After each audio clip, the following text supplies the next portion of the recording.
豚骨ベースのおでんで食べてます。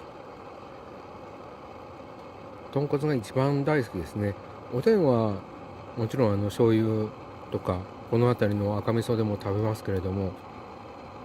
個人的に豚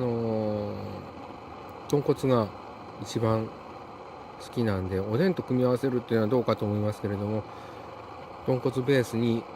おでんの具材を入れたりして食べるのが好きですね。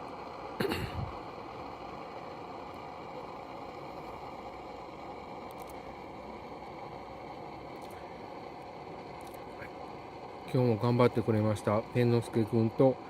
ペン吉くんです。はい、はい、よしよしよしよしよし、